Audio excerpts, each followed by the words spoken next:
Hello everyone, welcome to double academy. पहा, DMER exam मध्ये lab assistant या पोस्टसाठी पण वेकन्सी आलेल्या होत्या. मग त्यामध्ये या व्हिडिओमध्ये आपण बघणार आहोत की आता तुमची एक्झाम डेट जी आहे ती डिक्लेअर झालेली आहे. 18 सप्टेंबर ते 29 सप्टेंबरच्या दरम्यान जे आहे तुमची एक्झाम होणार आहे. स्लॉट वाईज टाइम टेबल जे आहे ते देखील डिक्लेअर झालेलं आहे. तर शेवटच्या काही 20 दिवसांमध्ये किंवा 20 ते 25 दिवस लॅब असिस्टंटच्या पेपरसाठी आता तुमच्याकडे राहिलेले आहेत. तर हे 20 ते 25 दिवसामध्ये इफेक्टिव्हली स्टडी कसा मॅनेज करायचा की तुमचं सिलेक्शन जे आहे ते होण्यासाठी तुम्हाला मदत होईल, त्या रिगार्डिंग इन्फॉर्मेशन जी आहे ती आपण किंवा कशा पद्धतीने तुम्ही स्टडी प्लॅन करायला पाहिजे ही इन्फॉर्मेशन आपण या व्हिडिओमध्ये बघणार आहोत. ते पाहण्याआधी बघा, DMER मध्ये ज्या काही लॅब टेक्निशियन असेल, लॅब असिस्टंट, फार्मासिस्ट यांच्यासाठी वेकन्सी आल्या होत्या, बऱ्याच वेकन्सीज होत्या. तर त्या regarding fast track revision batch जी आहे ती अकॅडमीमध्ये सुरू झालेली आहे. पहा, जर तुम्ही आतापर्यंत प्रिपरेशन करत असाल आणि आता एक्झाम जी आहे अगदीच 20 ते 25 दिवसांवरती आलेली आहे. फार्मासिस्ट वाल्यांसाठी तर 18 तारखेपासूनच पेपर सुरू होणार आहेत, म्हणजे ऑलमोस्ट 15 ते 16 दिवस राहिलेले आहेत असं आपण कन्सिडर करूया. पण अजून पण जर तुम्हाला कॉन्फिडन्स वाटत नसेल आणि काही सब्जेक्ट जे आहेत प्रिपेअर करायचे राहिलेत, कोणते सब्जेक्ट इम्पॉर्टंट आहेत, कशावरती फोकस करू हे कळत नसेल, तर त्या रिगार्डिंग या फास्ट ट्रॅक रिव्हिजन बॅचेस जे आहेत अकॅडमीमध्ये सुरू झालेले आहेत. त्यामध्ये जे तुमचे प्रिव्हियस इयर क्वेश्चन पेपर आहेत त्याचे डिटेल अनालिसिस तुम्हाला प्रोव्हाइड केलं जातं, सिलेबस कव्हर केला जातो आणि ई बुक, टेस्ट सिरीज आणि नोट्स ज्या आहेत त्या प्रोव्हाइड केल्या जात आहेत. या रिगार्डिंग तुमचे काही डाऊट्स आहेत किंवा तुम्हाला बॅच जॉईन करायचे तर त्या केसमध्ये तुम्ही कॉन्टॅक्ट करू शकताय 8010457760 या नंबरवरती. ठीक आहे. तर आता आपण पाहूया की DMERची जी एक्झाम आहे अगदीच तुमची, जर तुम्ही हे स्लॉट वाईज टाइम टेबल व्यवस्थित बघितलं असेल जे परवा DMERनी डिक्लेअर केलेला आहे, तर तुमच्या लक्षात येईल की लॅब असिस्टंट या पदाचा पेपर जो आहे तो 25 सप्टेंबर रोजी कंडक्ट होणार आहे. म्हणजे ऑलमोस्ट 25 डेज, म्हणजे आज आहे 30 ऑगस्ट. तर कन्सिडर करू शकता की पूर्ण 25 दिवस जे आहेत तुमच्या हातामध्ये आहेत. 25 दिवस हा कालावधी फार जास्त असतो आणि एक्झामच्या आधीच स्टडी खूप चांगल्या पद्धतीने होतो. त्याच्यामुळे असं कन्सिडर करू नका आणि टेन्शन घेऊन अभ्यास करायचं सोडून देऊ नका की आता काही अभ्यास होत नसतो म्हणून बरेच लोक गिव्ह अप करतात या पिरियडमध्ये. पण 25 दिवसांमध्ये फार चांगल्या पद्धतीने तुमचा सिलेबस जो आहे तो कव्हर होऊ शकतोय, कारण 10च टॉपिक आहेत लॅब असिस्टंटच्या सिलेबसमध्ये जर तुम्ही सिलेबस नीट बघितला तर. आता आपण बघणार आहोत या व्हिडिओमध्ये, आपण डिटेल बघणार आहोत टेक्निकल आणि नॉन टेक्निकल या दोन्ही सब्जेक्टसाठी, म्हणजे दोन्ही सेक्शनसाठी कशा पद्धतीने प्रिपेअर करायचं आहे. तर बघा, 25 दिवस राहिलेले आहेत तुमच्याकडे. 25 सप्टेंबरला तुमची एक्झाम आहे, लॅब असिस्टंटचा पेपर आहे आणि नॉन टेक्निकल सेक्शन मध्ये तुम्हाला माहिती आहे की 4 सब्जेक्ट आहेत. त्याच्यामध्ये मराठी आहे, इंग्लिश आहे, GK, मॅथ्स आणि रिझनिंग हे 4 सब्जेक्ट आहेत. आता तुम्हाला काय करायचं आहे, तर जे तुमचे प्रिव्हियस इयर क्वेश्चन पेपरचं बुक्स असणार आहे की आधी DMERच्या एक्झाम मध्ये कशा पद्धतीने पेपर विचारले गेले होते, तर ते बुक जे आहे तुमच्याकडे असले पाहिजे किंवा जुने DMERचे जे पेपर आहेत लॅब असिस्टंटचे ते जर तुम्ही बघितले तर तुमच्या लक्षात येईल की मराठी या सेक्शनमध्ये ग्रामरवरती पण क्वेश्चन विचारलेले आहेत. तसेच समानार्थी, विरुद्धार्थी शब्द, वाक्यप्रचार, म्हणी या सगळ्यांवरती क्वेश्चन जे आहेत ते विचारले जातात. इंग्लिशमध्ये पण ग्रामरच्या सेक्शनवरती क्वेश्चन विचारले जातात. स्पॉटिंग द एरर कॅटेगरीचे क्वेश्चन्स जे आहेत ते विचारले जात आहेत. मग या केसमध्ये तुम्ही काय कराल, तर मराठी सोबत जर हे थेरॉटिकल सब्जेक्ट आहेत, बोर होत असतील तर मराठी सोबत मॅथ्स आणि रिझनिंगचा स्टडी करू शकताय. ठीक आहे. म्हणजे जर तुम्ही असा पूर्ण दिवसाचं डिव्हिजन केलं तर आता अगदी शेवटचे 20 ते 25 दिवस आहेत, त्याच्यामुळे दिवसाचे 12 ते 14 तास तरी कमीत कमी अभ्यास करणं गरजेचं आहे. अगदीच 5 ते 6 तास अभ्यास करताय तर त्या केसमध्ये शेवटच्या 20 दिवसांमध्ये 5 ते 6 तास अभ्यास करून तुमची एक्झाम क्लिअर होणार नाही, अनलेस अँड अंटिल तुम्ही मागच्या 6 महिन्यापासून प्रिपेअर करत आहात. जर 6-7 महिन्यांचं प्रॉपर प्रिपरेशन तुमच्याकडे आहे, प्रॉपर गायडन्स आहे, तुमचे टेस्ट पेपर सॉल्व्ह झालेले आहेत, तुम्हाला फुल मॉक टेस्ट सध्या देत आहात, अशा कंडिशनमध्ये मग तुम्ही टाइमपास करत 5 ते 6 तास अभ्यास केला तरी चालणार आहे. पण जर तुमचं प्रिपरेशन व्यवस्थित झालेलं नाहीये, आणखी तुम्हाला आशा आहे की अजून पण व्यवस्थित केलं तर प्रिपरेशन होऊ शकतंय, तर मग त्यांच्यासाठी हा 25 दिवसांचा प्लॅन आहे. तर तुम्हाला 12 ते 14 तास अभ्यास करण्याची तयारी ठेवली पाहिजे आणि त्यातले 3-3.5 तास जे आहेत ते तुम्हाला नॉन टेक्निकल सेक्शनसाठी द्यायचे, कारण नॉन टेक्निकल सेक्शनवरती पण मार्क्स जास्त प्रमाणात आहेत. म्हणजे 60 क्वेश्चन याचे आहेत आणि 40 क्वेश्चन टेक्निकलचे आहेत. मग त्याच्यामध्ये मराठी आणि मॅथ्स किंवा रिझनिंग हा टॉपिक तुम्ही सोबत घेऊ शकता, कारण मराठीचा एवढा लोड नाहीये, लहानपणापासून आपण मराठी शिकत आहोत.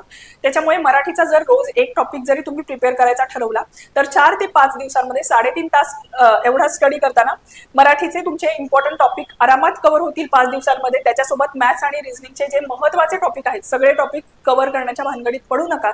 जे महत्त्वाचे टॉपिक आहेत तेवढे महत्त्वाचे टॉपिक तुम्ही जर प्रिव्हियस इयर क्वेश्चनचं अनालिसिस केलं असेल तर तुमच्या लक्षात आलेलं असेल की काही टॉपिक्स आहेत जे रिपीटेडली त्याच्यावरती क्वेश्चन्स विचारले जातात मॅथ्स आणि रिझनिंग मध्ये पण. तेच टॉपिक तुम्हाला व्यवस्थित प्रिपेअर करायचे आहेत. नवीन टॉपिक्स आता जर प्रिपेअर केले तर ते त्या लक्षात राहणार नाही. ठीक आहे. तर मराठी आणि मॅथ्स आणि रिझनिंगचे जे आहे 5 दिवसांमध्ये टॉपिक्स जे आहेत तुम्ही प्रिपेअर करायचे आहेत. तर बघा, पहिल्या 10 दिवसामध्ये जे टॉपिक वाचलेले नाहीयेत असे टॉपिक तुम्ही घेऊ शकताय. मग 2 सब्जेक्ट मॅथ्स आणि suppose maths reasoning plus Marathi जर तुम्ही कव्हर करत असाल तर पहिल्या 5 दिवसांमध्ये हे 2 सब्जेक्ट तुमचे कव्हर झाले पाहिजेत. 3.5 ते 4 तास वेळ घ्या आणि हे टॉपिक जे आहेत तुमचे प्रिपेअर करून घ्या. त्याच्यानंतर आहे इंग्लिश आणि जीके. जीके मध्ये पण जर तुम्ही सध्याचा पेपरचा पॅटर्न बघत असाल किंवा सध्या करंटली ज्या एक्झाम कंडक्ट केले गेल्या त्यामध्ये जीके या सेक्शनमध्ये करंट अफेअरवरती जास्त क्वेश्चन विचारले जातात. मग करंट अफेअर किती प्रिपेअर करायचं, जर मागच्या 6 महिन्याचं तर 100% करायचं आहे आणि त्याच्यापेक्षा जास्त तुमच्याकडे वेळ शिल्लक आहे, टाइमपास करताय, मग त्या केसमध्ये तुम्ही त्याच्या पाठीमागच्या आणखी 6 महिन्याचं पण प्रिपेअर करू शकता. म्हणजे पूर्ण वर्षाचं किंवा कमीत कमी 6 ते 8 महिन्याचं मागच्या करंट अफेअर जे आहे तुम्ही प्रिपेअर करणं आवश्यक आहे.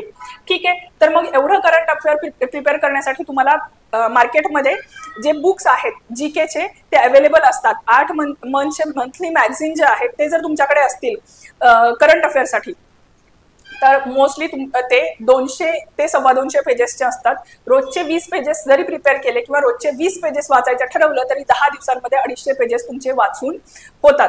ठीक आहे. पण याला रिव्हिजन करण्याची गरज आहे म्हणून 10 दिवसांचा एवढाच कालावधी जे काही नवीन अभ्यास करायचा आहे Marathi, English, GK, GS, maths, reasoning नवीन जे काही वाचायचं आहे फक्त 10 दिवसांमध्ये वाचायचं आहे. पुढच्या 15 दिवसांमध्ये तुम्ही त्याचं फक्त आणि फक्त रिव्हिजन करणार आहात. जेवढ्या वेळा रिव्हिजन कराल तेवढं तुमचं करेक्ट आन्सर येण्याचे चान्सेस जे आहेत ते वाढणार आहेत. हे झालं पहिले 10 दिवसांमध्ये तुम्ही काय प्रिपेअर कराल. त्याच्यानंतरचा नेक्स्ट 7 डेज जो आहे तो फर्स्ट राऊंड ऑफ रिव्हिजन असणार आहे.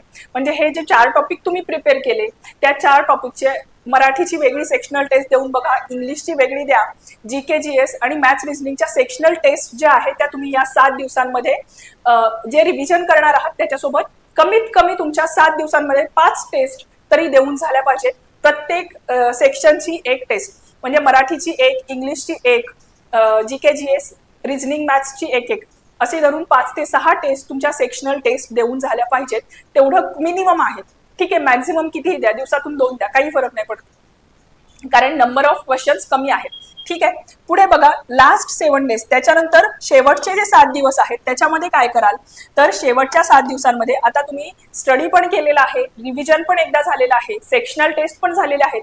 त्याच्यामुळे आता रिव्हिजनला वेळ लागणार नाही. त्याच्यामुळे रिव्हिजन करायचंय आणि फुल मॉक टेस्ट म्हणजे नॉन टेक्निकल सेक्शन जो आहे ज्याच्यामध्ये मॅथ्स असेल, रिझनिंग आहे, जीके, जीएस, इंग्लिश, मराठी या सगळ्याची एक मॉक टेस्ट येते.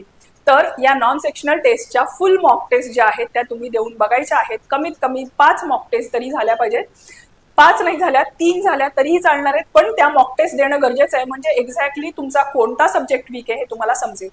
हे झालं नॉन टेक्निकल सेक्शनमध्ये. आता टेक्निकल सेक्शन तुम्ही 25 दिवसांमध्ये कसं प्रिपेअर कराल तर बघा, आता आपण टेक्निकलचा सिलेबस बघूया लॅबोरेटरी असिस्टंटसाठी. तर बघा, हा टेक्निकल सिलेबस आहे लॅबोरेटरी असिस्टंट या पदाचा. आता याच्यामध्ये जर तुम्ही बघितले तर हे टॉपिक्स जे आहेत ते दिलेले आहेत. याच्यामध्ये टाईप ऑफ टेस्ट आहेत, नेम ऑफ इक्विपमेंट आहेत, house keeping and cleanliness in laboratory. तर याच्यामध्ये काय करायचं, जो एक दिवसात 2 टॉपिक कमीत कमी तुमचे आरामात प्रिपेअर होऊ शकतात. 10 तास मी तुम्हाला सांगितलं की 3-3.5-4 तास जे आहेत दिवसातले 12 तास तरी अभ्यास कराल, 4 तास त्यातले नॉन टेक्निकल सेक्शन कराल, 6 ते 7 तास तरी टेक्निकल सेक्शन कराल, 6 तास किंवा 7 तास जेव्हा टेक्निकल सेक्शन ऍटलिस्ट 2 टॉपिक वाचून झाले पाहिजेत. कमीत कमी 2 टॉपिक मध्ये पण काय कराल, एक अवघड टॉपिक घ्यायचा आणि एक इझी टॉपिक घ्यायचा. ठीक आहे. तर अशा पद्धतीने जर तुम्ही प्रिपेअर करायला गेला तर हे 10 टॉपिक आहेत आणि काही टॉपिक खूपच जास्त थेरॉटिकल टॉपिक आहेत. तर मग हे थेरॉटिकल टॉपिक प्रिपेअर करायला वेळ जास्त लागत नाही. ठीक आहे. आणि हे क्वालिटी कंट्रोल, इन्व्हेंटरी कंट्रोल हे छोटे छोटे टॉपिक्स आहेत. त्याच्यामुळे काय कराल, हे 10च टॉपिक आहेत तुमच्याकडे टेक्निकलचे. त्याच्यामुळे याचं डिटेल प्रिपरेशन तुम्हाला करायचं आहे. 10 टॉपिक प्रिपेअर करायला ऍटलिस्ट 8 दिवस लागतील. चला, 10 टॉपिक मी 5 दिवसांमध्ये म्हणत नाही, 8 दिवसांमध्ये 10 टॉपिक प्रिपेअर करा. ऑलमोस्ट मोठा टॉपिक असेल तर 1 पूर्ण दिवस त्याला तुम्हाला मिळतो. म्हणजे 8 तासात 1 टॉपिक तर आरामात पूर्ण होऊ शकतोय. ठीक आहे. पण तो टॉपिक तुम्हाला रीड करायचा आहे, प्लस त्याचे एमसीक्यू जे आहेत, रीडिंग प्लस एमसीक्यू हे पण सॉल्व्ह करायचे आहेत. ठीक आहे, ऍटलिस्ट एका टॉपिकचे 100 to 150 एमसीक्यूज तुम्ही सॉल्व्ह करणं आवश्यक आहे. ठीक आहे, तर 8 दिवसांमध्ये हे 10 टॉपिक तुमचे प्रिपेअर होतील. तसेच त्याचं रीडिंग करून, त्याचे शॉर्ट नोट्स प्रिपेअर करून, त्याचे एमसीक्यू कमीत कमी 150 एमसीक्यू प्रत्येक टॉपिकवरचे तुम्ही सॉल्व्ह केलेले आहेत असं मी कन्सिडर करते. मग पुढचे जे तुमच्याकडे 8 दिवस आहेत ते या झालेले एमसीक्यू रिव्हिजन करणे, जे कॉन्सेप्ट तुमचे क्लिअर नाही झालेले ते कॉन्सेप्ट पुन्हा एकदा रिवाइज करणे, याच्यासाठी हे 8 दिवस घ्याल आणि प्रत्येक टॉपिकची सेक्शनल टेस्ट यामध्ये द्याल. ठीक आहे, म्हणजे 8 सेक्शनल मॉक टेस्ट, 8 नाही झाल्या 5-6 होऊ द्यात, 6 सेक्शनल मॉक टेस्ट होतील. ठीक आहे, प्रत्येक टॉपिकची एक मॉक टेस्ट आणि त्याच्यानंतर शेवटच्या 8 दिवसामध्ये फुल रिव्हिजन जे आहे ते तुम्हाला करायचं आहे. एकदा स्टडी केलेला आहे, एकदा रिवाइज केलेला आहे, सेक्शनल मॉक टेस्ट दिलेले आहेत, एमसीक्यू सॉल्व्ह केलेले आहेत. आता तुम्हाला रिव्हिजनला शेवटी 8 दिवसांमध्ये वेळ लागणार नाही, रिव्हिजन फास्ट होईल. तुमचे स्वतःचे सेल्फ नोट्स जर रीड करताना प्रिपेअर केलेले असतील तर अगदी शॉर्टमध्ये सेल्फ नोट्स असतात, त्याच्यामुळे ते रिवाइज करायला तुम्हाला वेळ लागणार नाही.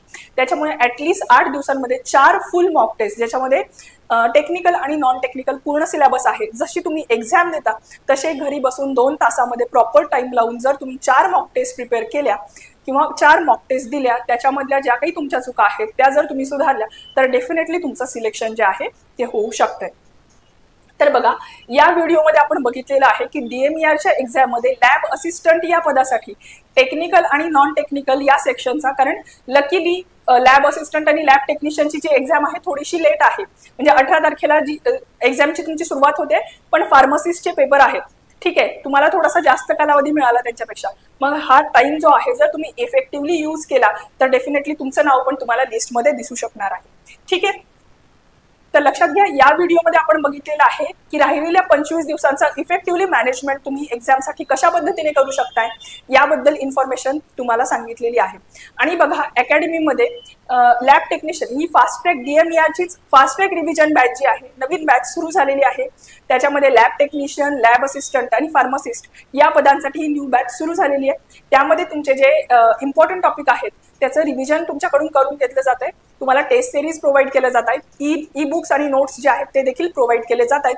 आणि या रिगार्डिंग तुमचे काही डाऊट्स आहेत तर तुम्ही कॉन्टॅक्ट करू शकता 8010457760 या नंबरवरती. थँक्यू.